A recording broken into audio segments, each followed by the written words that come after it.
سڵاو ڕێز بینەرن هێژە و خۆشتەویەم گەل هەوادا بەردەوامین لە ئۆستودیوێن بادینان ساتش بوو پێشکێشکردنا بەرنامێ کاندید و di çarçovevî bernameyê da kandîd û berbijêrên lîsta 162 yekê Niştîmanî Kurdistan bi taybetî li parêzgeha neynewa bu hewayên beres bideynin Yasîn û digel hindê jî da babet û bername û armancên lîsta 162 bu hewe bideyne şirûvekirin û xuyakirin bi zêdebarî wê çendê jîk ew kandîdê di stûdiyê da gelme berhev dibîtin ڕۆنکردنên باشتر دەربارەی ڕەوشە پارێزگەها نەینەوا بگشتی بۆ هەوایên بەڕێز بەحث بکەتن و چاوانەتیا ئەنجامدان و بەڕێوەچوونە پەرۆسا یا بانگەشێ بەڕۆسا دەنگدانێژیک لەوێ پارێزگەهێ کا bi çi şêwe dê hêta encamdan û pêşbîniyê wana bû ayîndê parêzgeha Mosul bi şêwekê giştî piştî ev qonaxa helbijartina jî bi dimahît hêtin ku çaremîn gera helbijartina ser astê Iraqê hêta kirin li sala 2005 êkem pîrosa helbijartina bû civatanînên Iraqê hata encamdan li sala 2009 duem qonax bû li sala 2014 qonaxa sê dest pêkir û piştî wê qonaxê helbet Mosul ketet rewşeka geleka xirab da ew jî dagîrkirina neynewa bi taybetî jî senterê bajêrê Mosul ji layê çekdarên dewleta îslamiyan xilafeta îslamî ve ew bi serê Mosul hatiye ku bi serî hatî û pêşînûkecîk me ev dirêjîr ser axifîne vê rewşa hanê da dê Mosul çawa bît neynewa giştî dê çawa beşdariyê vê pîrosa hanê da ketin aya çi garantî hene ku ew lîst û hevpeymanî û kandîdê vê pîrosa hanê da çinet meydana kêbirkê milmilanê da dengê xelkî bi xwe vebînin ew dê çawa şên baweriya xelkî mikom ken ku carekadî dê rewşa Mosul beref aqarekê baştir ben dê çawa şên li ayîndey heyfa Mosul û derdûra wê rakeneve. Di xeleka evrûke da ji bernamê kandîd me berêz Dawud Şêx Cundî an ku yên yasyar Dawud Cundî Şêx Kalû mêhvan kiriye kandîdê ژمارە dûr ser lîsta 162 yekê Niştîmanî Kurdistan li parêzgeha neynewa. Dawud Cundî Silêman ji daybûyê sala 1977 şingalê helgirê bawernama bekeloriyos yasaye endamê civata parêzgeha Mosulê kewate Şêx Dawud şiya helpêşînûke jî beşdariyê pîroseka dengdanê da biketin û baweriya xelkê parêzgeha neynewa bi taybetî jî devera şingal bi dest xwe vebînîtin. Dîsan ya hejî amajekirinê ku Şêx Dawud êk ji şervanên sersextên çiyayê şingalê bû piştî dagîrkirina şingal ji layê dewleta an xilafeta îslamî ve û fermandar û damezrînerê hêza parastina şingalê bû. Şêx Dawud li çiyayê şingalê yê berniyas bû, yê diyar bû û hebûna wî li wî çiyayê her ji roja dagîrkirina şingal û heta evrûke jîk hebûna wî li wê dirkê ya hey û xelkê şingalê jîk giştî Şêx Dawudî baş niyasin evrûke dîsan kandîdê wî xelkiye li ser lîsta 162 ya yekê Niştîmanî Kurdistan Şêx gelek xêr hatî serseran serçevan heker me hindek zanyarî derbarê te nezanî bin jî daxwaza lêborînê dikeyn me behsê şingalê kir lewra em hes keyn yanî kurtî jî bîtin tu rewşa şingalê evrûke çawa tersengînî navxuya şingalê de zemîne ya guncaye bû pîroseka dengdanê û helbijardina û bangeşê yan berbest hene û kêşe û girift dikevine pêşî hewa. باش سپاس چاغی و بخیر چاغی te bixêr rastî ser mesela dengdanêkem bin bişiklekî giştî bin ser mihafada parêzgeha neynewa giştî kem lê binêrin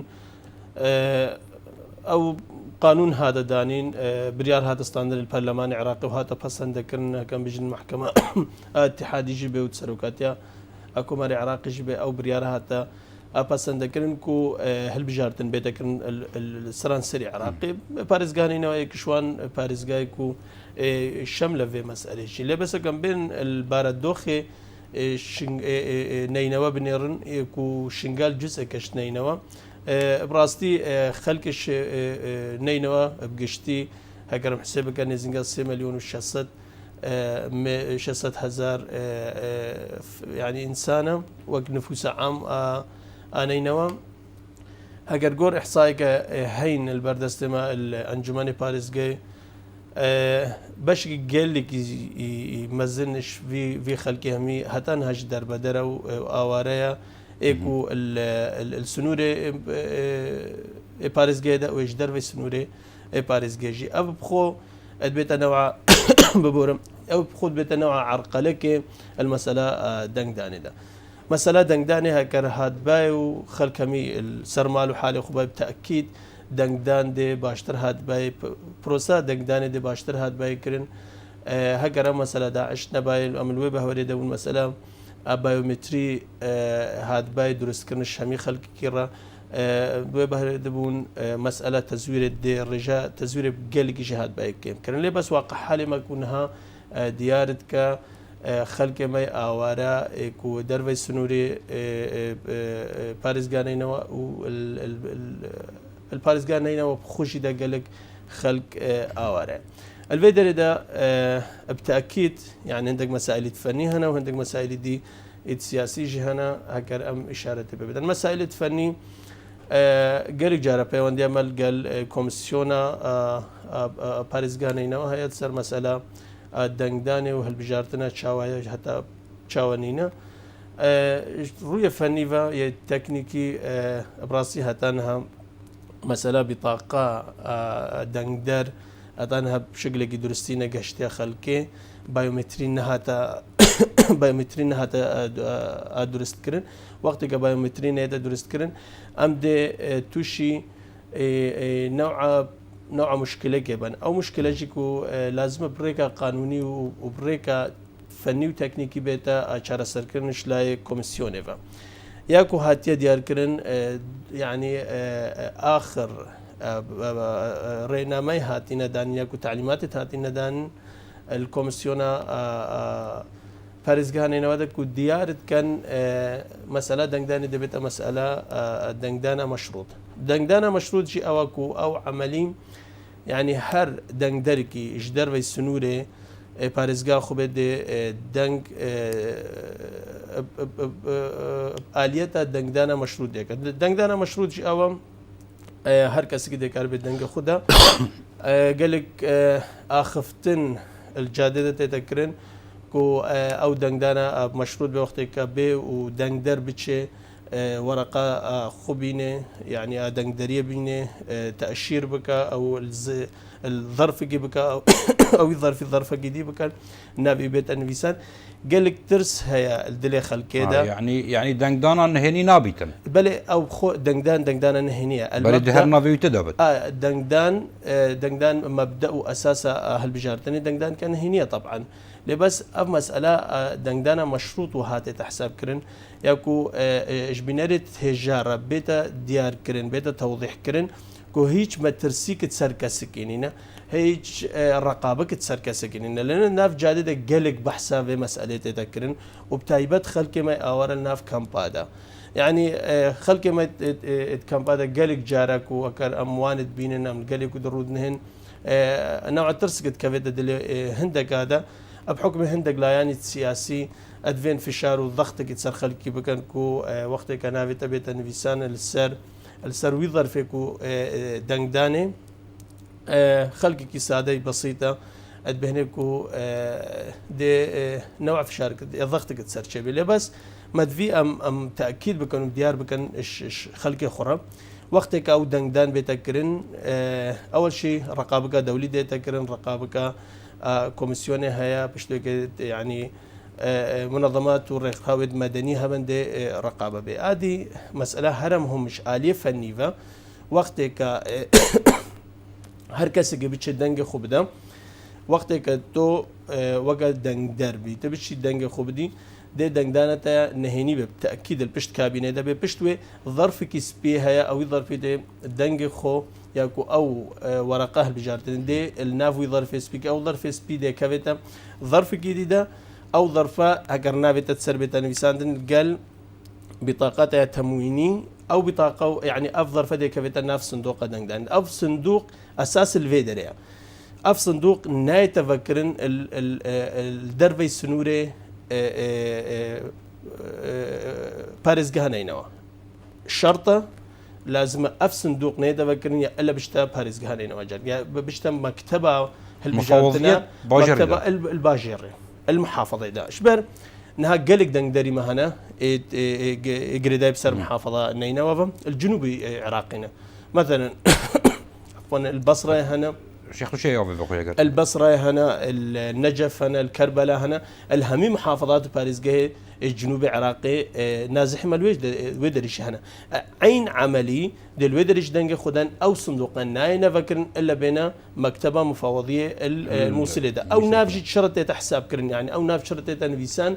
اجبر وقتك او ناف هاتا نفيسان سروي ظرفي وقتك بشتا مكتبه محافظه الموصل والودري ده صندوق اي تفكرن وقتك الصندوق هاتا تفكرن الفي حالة ده دي خوندن اف ناف بانه هل بانه دنگ دري نەینەوا يا ندنگ دري نەینەوا شبر مثلا كارمن وي حسابي بكن اف بشكل عام وقت مبدا تصويتها مشروط هاي نمستبعد هيك ندوره ام بيجن هندق نازح ايش محافظات ديالا الكامب كشمان كامب هرما كردستاني بن الناف وان خلقي موصل دبي مثلا اس نازح ما خلقي شنقالم نازحك هيا ايش كركوك هاتا كانها اوج البامن الفي كامبيدا اوج دي دنگي خدا اوج دي وي دنگي الناف وي صندوقك او صندوقك استيد كم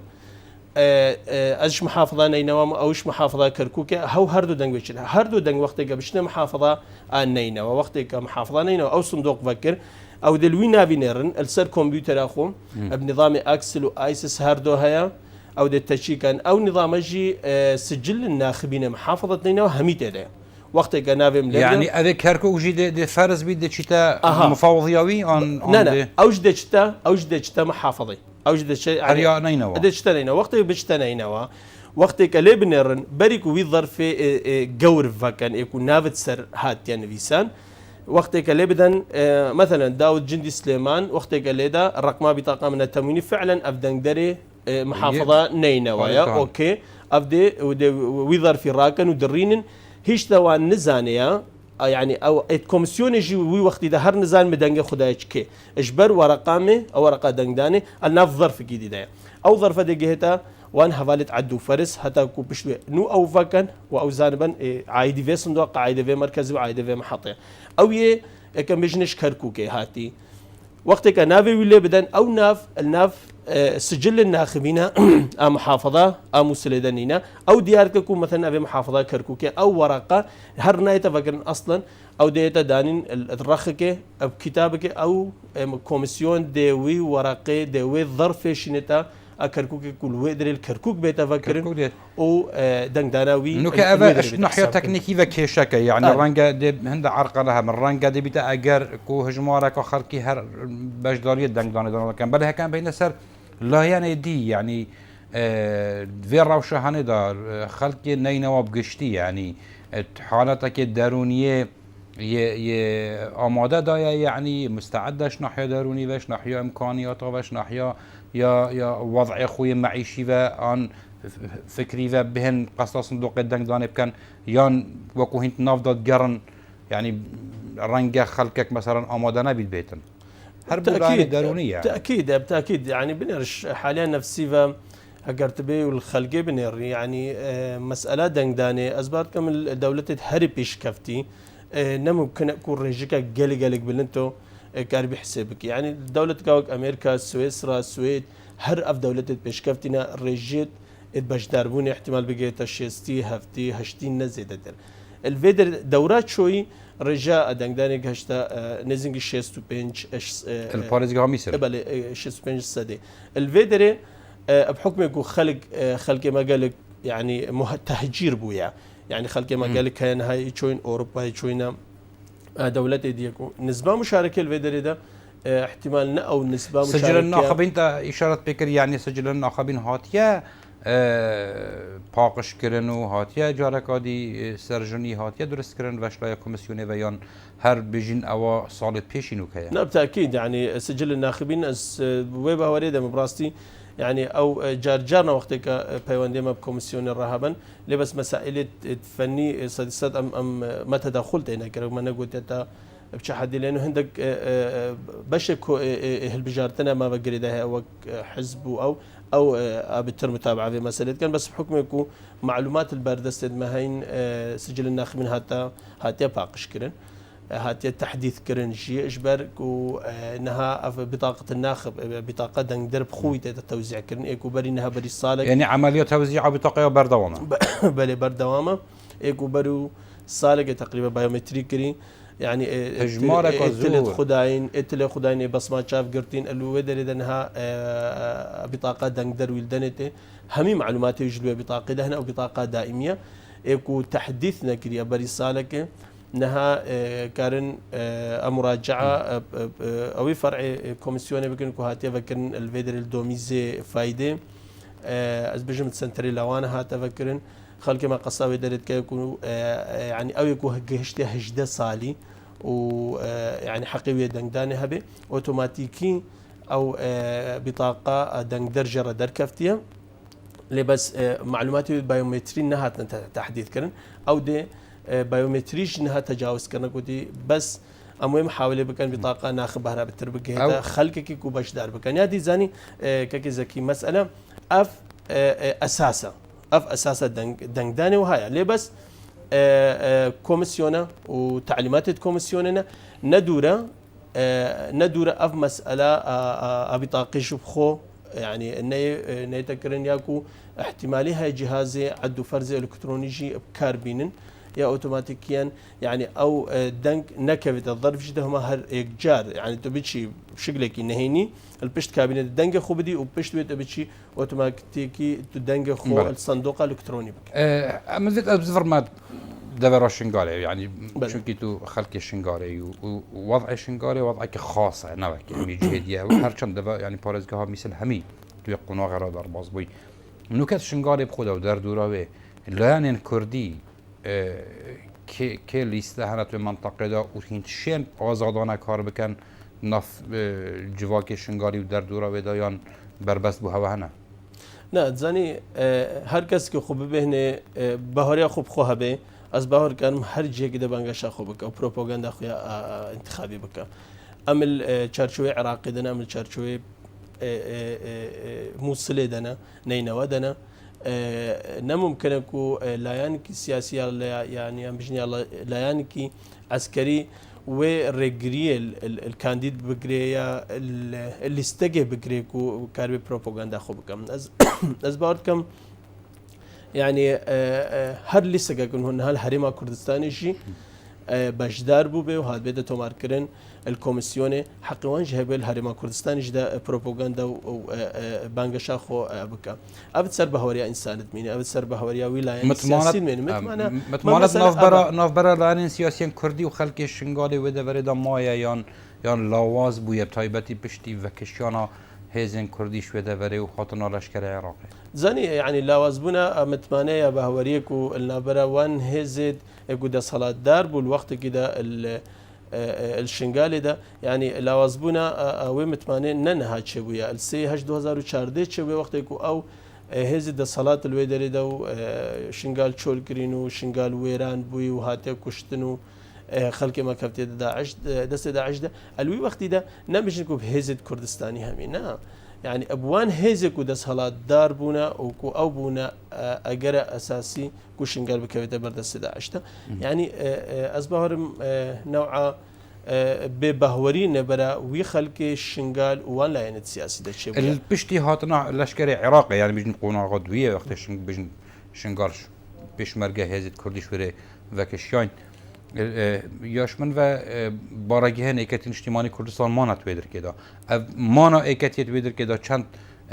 تأثیر خول سر معنویات وی خلقی هبویه چند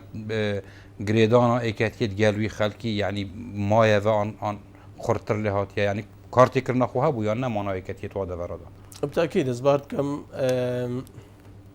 يعني ایکتی سرانسری تاریخ خوشی ده وقت دامزراندنه ایکتی جی وقت ايكتيا قاچاق وقت ايكتيا هر كس كي جريداب سريكاتي الوقت نظام بعثيجي هر كس كي هاد بايد ياركن كو ابلايان كي سياسي يدج دا يعني كو اوبسيون معارضه يجد هات اعدام كرن او وقت يدج بارت كم ئێکەتی الناف شار و شارۆچکێت هەمی کوردستانی و حت بەغدایشدا ڕێخستن و کارێ خود کرا يعني ئەو طبیعەت هەیە ئەلبا یەکەتیک و ئەردە خوچۆلنەکە هەگەر چ ڕەنگی بێ و هەگەر چاوەش بێ ئەم وەک یەکەتی هەر ڕۆژێکە چێبووژی هەر خەڵکێمە نێفشنگار دەمایە وەختێکە 2014 عفوان وەختێکە ئەف تشت بسەری شنگارژی دەهاتی هەر دیسە خەڵکێ و گرێدای بسەریەکەتی بەلێ بەس ئەوی وەختی دەکە بناوێ ئێزداتێ ژیمان ئەم وەک وی وەختیدا ئەو شەروانیت ئێزدیا گەلک شوان هەر کادرەکەتی بوون لێ بەس نەبناوێ یەکەتیژی ئەکەرمان لێ بەس هاتنە دیارکردن بەڵێ خەڵکی شنگارزانی خەڵکە شنگار هەگەرزانی باشی وەک داود جندی یا وەک هەر کەسێکی هەر مێرخاسی کردوێ دەریشمایی حقیقت ئەم نەبناوێ وەک بناوی یەکەتی و نەبە بناوی ئێزداتیش بەر خەڵک بەس خەڵکی زانی هین کادرەیەکەتی یعنی قەزدش بێ ئاخفتنێ يعني ايكتي ارض تشولناكا ايكتي منطقه خوشناهل ان هاشي بشتيكو قهشتنا سوبايت عراقي وفصائل حشد الشعبي هاتينا ويدرجي هردسه يكتي الويدري مايا اجبر كو نمعقوله وكيرشناتو ارض خب تشول بكي وقتك داعش بهمي هزا خو هاتي وداعش هاتو سه شاركش عراق داگیر کرن سووریا داگیر کرد لیبیا و نظام چەند دەولەت داگیرکردنەوەی وەختی دەما ما ئەردێ خۆ مەشکەسی ڕەن نەهێلایە وەختێکە نەها هێزک بێ هێزکە عراقیە هێزکە نظامیە البسي برا وزارة الدفاع عراقي ديك ووزارة الداخلية عراقي دبي هتاكو ام بيجن نبيجن ام جزء كن باش كنش عراقي هتاكو مسألة قانوني مسألة سياسي ديار نكو موقف الشنغال وضع الشنغال إداري دي جيتا تشحدي دي بسر هريما كردستان بيا بسر عراقي ودمينم هر عراقية ام بيجن ام نبيجن هكر ادكي خلق الويدر دم الرأي ويشبه لبس اف حقيقتك ام نكر تجاوز سر حقيقتي بكن وقتك الجيش العراقي بيتويدري يا فصائل حشد الشعبي هاتينا ويدري ازبركم حشد الشعبي جو جيش العراقي قلق تضحيات دان قلق قربانيش دان حتى قشنا ويدري نممكن يكون هاس كاربومي ارد خو شول بكم سوي ارد خو بهلم تاكيد از ويدري مينم ارد منا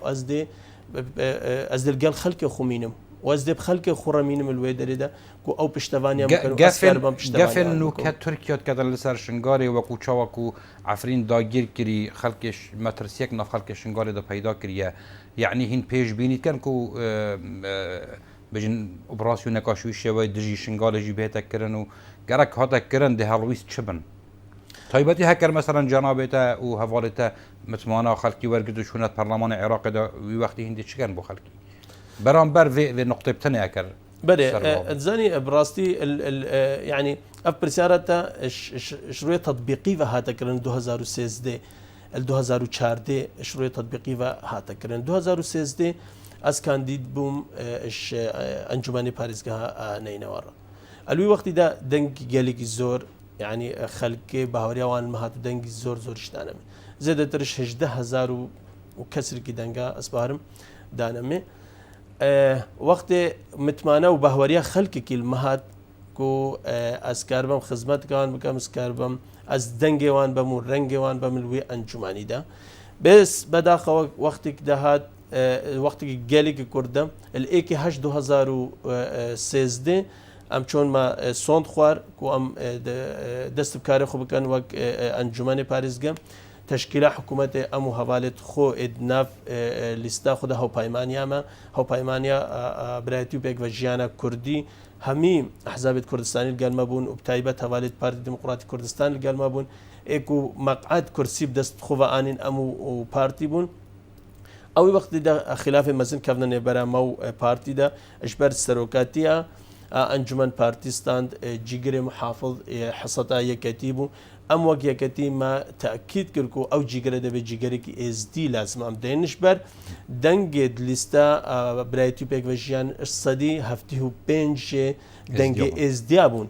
يعني لستا كمين در كفت السر استي پارێزگەھا نەینەوا او دنج همي دنج اس دادم هجر اس دي نباي او هاو بايمانيا كردستاني او دنج ناتاني الويدر ده خلافات شبون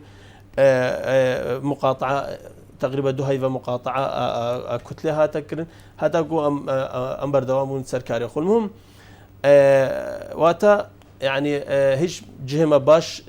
جێخ باش نەگرتی ئەم نەکەفتینە سەرکار و بەرنامەی ئەنجومان بڕێوە نەچووی داعش هات و کەفتە پارێزگەیەدا کەفتە مووسڵدا مووسڵیش دەست شۆ الوێ دەرێدا وەختێک ئەو خەلکێک 2013 ئەو باواری مەهاتی و ئەو دەنگت ڕێژە بلندش دەنگە کوداینەمێ مدیت واجبە و ئەرکێکی ئەساسیەت سەر ملێمێ کو ئەس بەشداریە و گەلوان بکەم ئەس بچمە نەپرۆسا بەرگیریە نەپرۆزها دیفاعکردنا ئەردێ شنگالێ و شخاکە شنگالێ سەروی ئەساسی ئەس دوێ باوەریە دەمەم و ئەو قەنەعەتشم هەیە وەختێکە نها بێ و باوەریاوی خەلکی ئلما بێجاردی ئەکەرم بچنە ئەنجومانێ نونەرێت عێراقیەک و پەرلەمانی عێراقی مەسئلە هەگەر تورکیا بێ و هەگەر چه هێزادی عسکەریش بێ هەگەر بێ و هجوومێک باشتە سەر شنگالە دوێ باوەری دەمە هەردی سازێ خو بێنم ئێک شوان خەلکە شنگالێک و ئەرکێکی ئەساسی سەر ملێوی بێک و بەڕەوانی بکە الگەل بەڕەوانی کە سیاسیش بێتەکردن البەرلەمانش دە شەر بێتەکردن السەر حەق و حقوقی هەمی خەلکە و سەر پارێزگەھا نەینەوا هەمیشکی ئەرکێ هەوا دێ چ بیت جفاتانی نەراندا بوو دانا نیاسینا ینی کاراساتا شنگال وەکو جینوسایت بناساندنەوەی وەکو جینوسایت و هندێ چکەن بۆ ڕاکردنا حەیفا شنگال هندێ چکەن بۆ جارەکاری زەڤڕاندناوی خەلکی حەتان و کە بێسەروشین کچن ژنن زاڕوکن بێسەروشین بووین و ئەوە داعش ناما هەڵوەشیال هەندێک جهێت کێمیا مای بەلێ دیسا خەلکی ئێزدی هێشتایت ماین بەرزەنە کەس چارەنی سێوان نەزانیتن هندێ چکەن بەرامبەر وان پلانت هاتینە گێران ساڵە 2014دا کوبووینە ئەگەر شنگار کەتی ئەو خەلکی بەشدارت وا سیناریو وان پلانادا کینە یعنی شنگالی و حتا خەلکی میسل خۆشیک یعنی گەلەکشمانە چاوەڕێنە بزانن ئەوا ڕیدای چاوەڕیدا بوچی ڕیدا کێوە کرد دێکی هێتن ئەوی خەلکی ئەوێ بووینە ئەگەرا کەتنا میسل و شنگال و ئەو کارەسەدە چێ بووین دێکی هێتن محاسباوی خەلکی کەتن ینی تزرا هەوا دەهین پێنگاڤش ویجوری پاوێژ بەێ بتاکید یعنی مەسەلە وەختێک و هەگەر هات و باوەریە خەلکێنمە هات و جاردی ئەم ئەبدەنگەوی خەلکە بچنە پەرلەمانی عێراقی یعنی هەندێک ئەرک و واجبێت ئەساسیە هەر ئەندام پەرلەمانکی هەنە هەر پەرلەمانتارێکی هەنە ئەوژی وەک مەسەلا ڕقابێ و مەسئلە تەشریع دانینا قانونە و زائدەن ڕقابەت سەر ئەدای حکومی ئەف ئەرکێکی ئەساسیە هەمی پەرلەمانتاری هەمی دەوڵەتاش نەبعەن نێ عێراقی بتنێ لێ بەس دیتنا بدەم هەر کەسی کە کاندید بکە وەک ئێزدی بێ وکە بشتە پەرلەمان ئەزبارم واجبێت وی gelek zêdetir واجبێ ئەندام پەرلەمانێکی ئیکەم بژین سەر لیستا دهۆکێ بێ یەکوت سەر نەجەف و کەربەلا و بەسڕایش بێ ژبەر ئەو ملەتی ئێزدی ملەتێکی gelekî مەظلومیەتێکە مەزن کەفتە سەردە و دیارە و تراجدیا هاتیەکردن و مەجالێوینان بەحس بکەن لێنە هەزاراتێک جارە بدەهێت جاراشی بەحس هاتەکردن مەسەلە هندك أساسيات الدوزة إزدادية هذا القضية إزدادية هذا إيك شوان تشتهري أساسي والسركي كو أف ملفة بيتفكرن تحقيق بيتفكرن كو شنقال سبب شبو كفت أف نقطة هرا أساسا يكون بقينا حقيقته كي سبب وشنقال كفت دستي داعش و أفكاري ثبسري ما هاتا أشبر أف ملفة هەتا بحدێکی مە بخۆمە ینی داخوازی کە بوو الپەرلەمانی عێراقی 2015 بوو 16 بوو لجنەك الپەرلەمانی عێراقی پێک هاتە تەشکیلکردن تحقیق هاتەڤەکردن ئەسباب سقوط نەینەوا ئەو لجنە ئەسباب سقوط نەینەوە استدعامە هەمیاکردن وەک ئەندامی ئەنجومەنەی پارێزگای ئەم هەمە ئێک چۆن وەکە نەوع تحقیق و کۆمکردنا معلوماتەش هەمیا هاتەکردن ئەش ئەندامێت پەرلەمانی سەر دایرە نەینەوە ئەوانژی چۆ دیتناخو گوت زانیارێت باوان و دیارکردن شوێ لەژنێڕە القال همي سياسة مدارد اد محافظة نينوا بربرسد إداري وسياسيش الوي وقت ده متأكد كر الويلشته مقولتي لازم هرجار هر بحث كان نينوا بيتكرن ملفق جدايشن قال بيتفكرن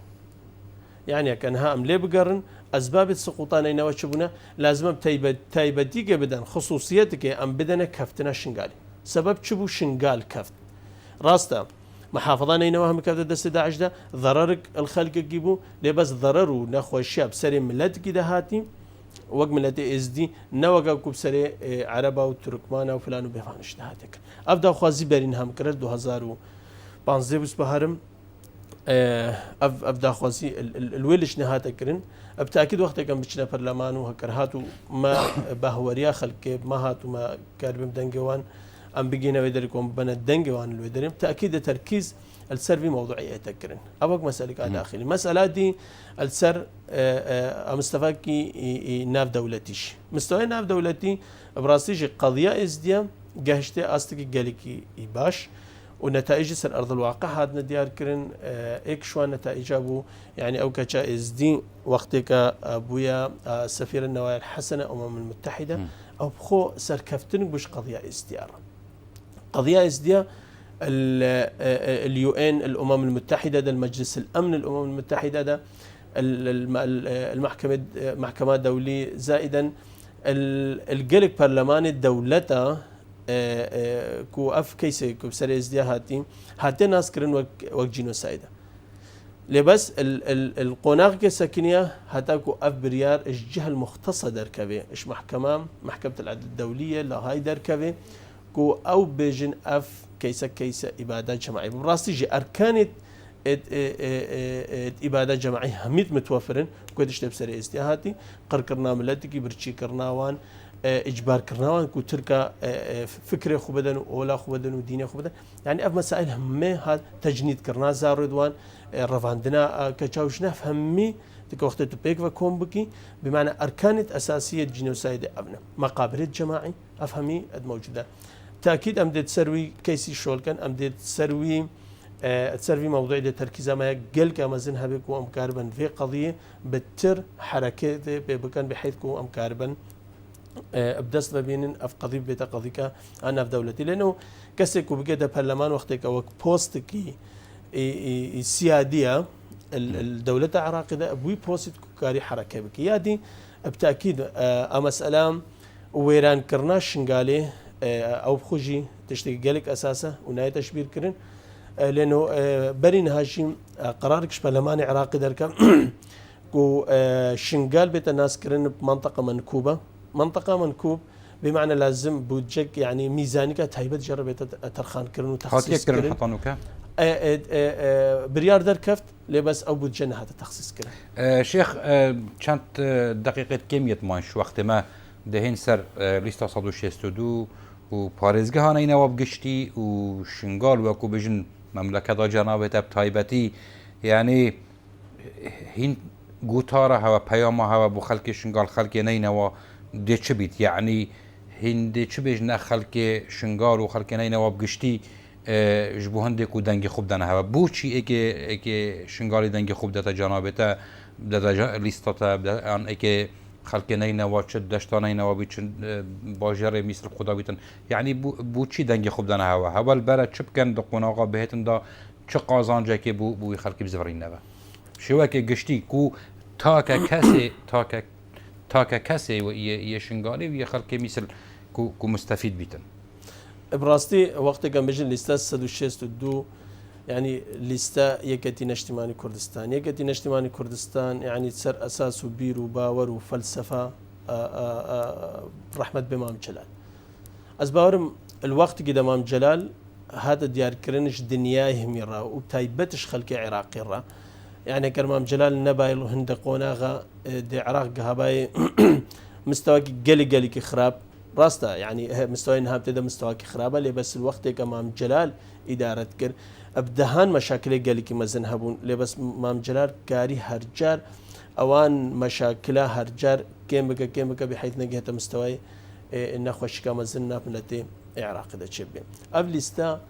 تشتي هرمهم الناف يكتي أو ناف لستا يكتي نجتماعي كردستان ده أو هر ملتك هر منطقك كاري تعبيرش خوبك وكسنينا ريجريه لي بكري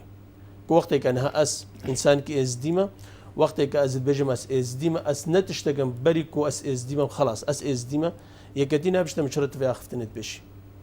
وقتی که از بجم از شنگالی ما و از خودم کشتن سر شنگالی جی از دی اکتی جی همی قربان شنگالی کم اکتی و بجدم دسته خوش به و پشتوانی مک مهم اوا السروی اساسی ام داخواست کن هر کسی که ایکو خو الپارێزگەھا نەینەوا دا بوێ پیش بکەوێ وەکو مافێ خۆ بدرستی دەست ببینێ وێ کار بێ پشتەوانیا لیستا 162 بکە و کاندیدێت خۆ بکە ئەژبەر هەگەر فلە بێ و هەگەر ئێزدی بێ و هەگەر کاکایی بێ و هەگەر تورکمان بێ و هەگەر بسلمان بێ عەرەب بێ کورد بێ هەر کەسێک ئیکولڤی لیستێ دەبێ و کار بێ پشتەوانیا لیستێ بکە و پشتەوانیا کاندیدێت خۆ بکە ئەس دوێ بە هەوەرێ دەما بحکمێک و تەجریبە مڕەچێ بووی ئەف بوو 4 سال نێزیگە 5 سال ئەز ئەنجومانی پارێزگەھا مووسلێدا نەینەوەدا یعنی قاکو ئەز زمانی خۆی ئێزداتیە پەیویمە ئەز زمانی کوردیتێ نەپەیویمە ئەب هەویەتا خوا ئێزدیس پەیویمە نەب هەویا کوردی نەب هەویا یەکەتیژی هەر جار یەکەتیژ دەستخۆشیل مەکرە گوتیەمێ دەستێتە خۆش بێت و چەند دیفاعش ملەتی خۆ بگی وەکانوتە دیفاعش یەکەتیەکرە ئەف عن تەجریبە ئەست بێشم وەختی هەرجار نەها کەس تاکیدت کەم ئەس ئێزدیمە بەری کەس کورد بم و ئەس ئێزدیمە ئەس نابم کوردشی ئەس ئێزدیمە بس نابمە یەکەتیش نابمە هەر تشتێکژی ئەژبەرک و ئێزدی ملەتێکی مەظلومن یەکەتی دەست خۆشیل متکە ئێکەتی بێژە دیفاع ملەتی خۆ بکە ئێکەتی بێژە دیفاع ئەردێ خۆ بکە و خەڵکی خۆ بکە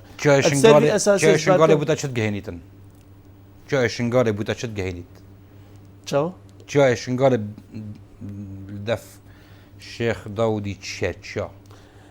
جای شنگالێ سەربلندیە جای شنگالێ ئێک چیرۆکە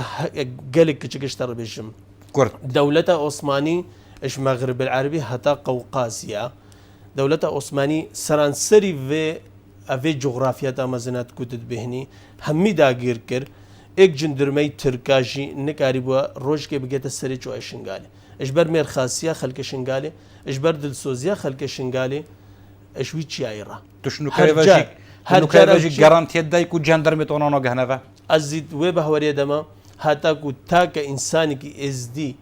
شنگالێدا هەبێ جەندرمێکی خەڵکمایە سەرێکی شنگالێ هێشتا مایە داگمانە بەردەوام چێوێ دەرکێ نەخۆی خەڵکیدا خوشکێتمەمانە زارۆکمانە